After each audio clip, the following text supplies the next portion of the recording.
그래서 이런 모양입니다. 기울기가. 근데 숏 포지션의 경우는 선물 가격이, 선도 가격이, 선물이나 선도 가격이 요게 똑같이 선물일 때는 퓨처 프라이스, 선도일 때는 포워드 프라이스입니다. 내가 약속한 가격이에요. 근데 만기의 가격이 여기였다. 내가 팔기로는 이 값 받고 팔기로 약속했는데 만기로는 이만큼 값이 폭락을 했어요. 선물선도 없다면 이 값 받고 팔아야 돼. 근데 이 값 받고 팔기로 약속했으니까 요 차이만큼 이득이죠. 요 차이만큼. 요 45도예요. 그래서 요 길이만큼 내가 이익이 되는 거예요. 요 45도. 45도가 되면 이 길이랑 같잖아. 그러니까 요 차이만큼 이득이고, 그거를 그림으로 표현한 게 이게 이익으로 표현이 된 거고, 이쪽으로 내려가면 손실이 되는 거죠. 그러니까 만약에 여러분들이 떨어지는 선물 시장에서 이익을 취하고 싶다. 그러면 숏을 취하면 돼요. 숏을 취하면 시장이 떨어지면 떨어질수록 나는 어떻게 돼요? 이득이 나는 거예요. 더 많은. 이 폭이 점점 떨어지면 떨어질수록 이 폭이 커지겠죠.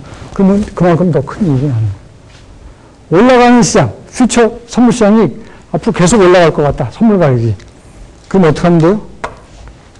롱을 취하면 돈 버는 거예요. 뭐 일설에 의하면 지금 미래에셋 회장으로 있는 박현주 씨가 자기 그 기업의 종잣돈을, 주가지수 선물이 우리나라에 96년도에 오고 외환위기가 97년도에 오잖아요. 그때 우리나라 주가지수 선물 시장에서 숏을 쳐서 주가지수가 외환위기까지 계속 어떻게 해야 됐을 것 같아요? 빠졌겠죠. 빠지는 시장에서 계속 숏을 치면서 그 종잣돈을 벌었다는 얘기가 있습니다. 그래서 거기서 번 돈 가지고 뭐 뮤추얼 펀드도 만들고 해서 큰 돈을 벌었다는 얘기가 있어요. 자, 이거는 이제 정리편인데 선물과 선도 계약을 비교한 겁니다. 선물 계약은 거래소에서 거래가 되고 불특정 다수를 상대로, 여러 사람 상대로 중간에 청산서 끼고 뭐 이러다 보니까 이거는 마치 기성복으로 생각하시면 돼요. 옷 중에서 기성복. 포워드 계약은 일종의 맞춤복입니다. 맞춤복. 이거랑 비교를 하자면, 옷으로 비교를 하면 맞춤복이에요. 이거는 사자, 팔자 간에 전화로, 컴퓨터로 그냥 둘 사이에서 약속하는 겁니다. 그렇지만 이거는 거래소에서 거래가 되고, 두 사람이 서로 모르는 상태에서 청산서를 끼고, 클리어링 하우스를 끼고, 불특정 다수가 거래하는 게 그게 퓨처예요. 이건 기성복이에요. 이건 둘 사이에 장외로 거래가 되는 거. 이거는 포워드 거래, 선도 거래입니다. 이건 맞춤복이 일종의. 표준화되지가 않아요. 굉장히 다양한 형태의 포워드 거래가 있는 반면에 이거는 선물은 표준화가 되어 있습니다. 그 다음에 만기일이 여기서는 분명해요. 선도 거래에서는.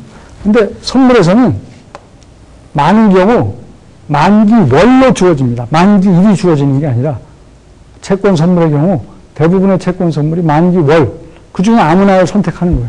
누가 선택한다고 해서 선택할 수 있는 권리는 파는 사람한테 있다고 그랬죠. 그 다음에 여기는 매일매일 settle daily, 일일 정산을 해요. 여긴 일일 정산이 없지만 최근의 경향은 담보 같은 걸 요구를 하고 추가 담보 요구를 하는 그런 경향이 좀 생기긴 했다. 그렇지만 원칙적으로 일일 정산이 퓨처스에는 있고 포워드는 없다. 오케이? 일일 정산이 없기 때문에 포워드는 만기일까지 기다려가지고 약속 이행을 하는 겁니다. 약속 이행을 해요. 그렇지만 대부분의 선물은 아까 어떻다고 그랬어요? 만기 이전에 반대 매매에 의해서 정산이 되어버린다고 그랬죠. offsetting trade, reversing trade. 기억나세요? 반대 매매에 의해서 대부분의 선물은 중간에 만기일까지 안 가요.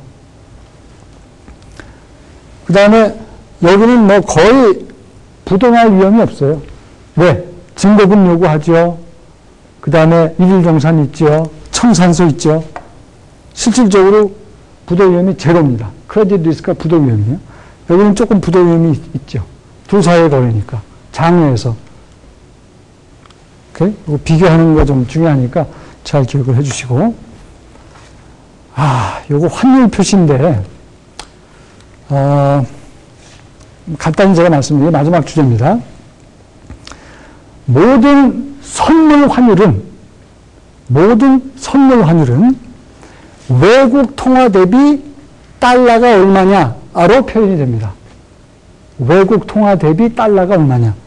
그러니까 yen 대비 달러는 0.01, 원 대비 달러는 0.001 달러로. 우리나라 돈이 달러로 얼마냐? 외국 통화 대비, 원 대비, 그러니까 원 대비 달러로 선물 환율은 표시가 돼요. 반면에 선도 환율과 현물 환율, 이 스팟 환율은 현물 환율입니다. 현물 환율은 선물 환율과 다른 방법으로 표현이 됩니다. 첫째는 여러분 우리나라 환율 어떻게 표시가 되죠? 달러 대비 지금 1190원인가요? 대강? 달러 대비 얼마로 표현되는 게 일반적이에요.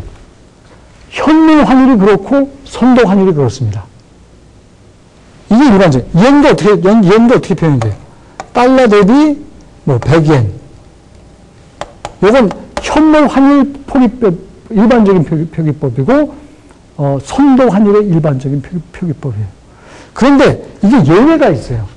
위안화도 그렇고 다 달러 대비 얼마로 표현이 되는데, 예외가 뭐냐면 미국 사람들이 유럽 사람에 대한 콤플렉스가 있습니다. 그래서 그레이트 브리튼 파운드에 대해서는 파운드 대비 US 달러로 표현을 합니다. 파운드 대비 1.5 US 달러. 예를 들어서. 그 다음에 유로가 있죠. 유로도 유럽에서 통합되면서 만든 통화거든요. 유로 대비 1.2 US 달러 하는 식으로 기본적으로 이 두 통화에 대해서는 미국이 좀 열등감이 있어서 그런지 달러 대비가 아니라 외국 통화 대비 달러로 표기를 합니다. 현물 환율이 그렇고 선도 환율이 그래요. 선물 환율과는 다르다 그랬어요. 그 다음에 영국의 옛날에 속국이라기보다 영국의 아류라고 그럴까요? 영국과 상당히 여러 가지 시스템이 비슷한 나라가 뭐가 있습니까? 영연방, 호주가 있고 뉴질랜드가 있죠. 그래서 호주 달러도 마찬가지입니다. 호주 달러 대비 US 달러로 표현을 하고요. 뉴질랜드 달러도 뉴질랜드 달러 대비 US 달러로 표현을 합니다. 관행이에요, 관행. 이거는 선도 환율과 현물 환율에 적용되는 경우고, 선물 환율은 어떻게 표현이 된다고요? 선물 환율은 무조건 외국 통화 대비 US 달러가 얼마냐로 표현이 됩니다. 그러니까 미국 입장에서. 그러니까 원화 대비 US 달러가 얼마냐로 표현이 돼요. 선물 환율은. 그래서 그 예제를, 이게 지금 스팟 환율, 월스트리트 저널에서 조금 옛날 자료긴 한데 뽑았으니까 한번 확인해 보시고요. 이거는 선물 환율입니다. 확인해 보시기 바라요. 자, 이렇게 해서 오늘 강의는 여기서 마무리를 하도록 하겠습니다.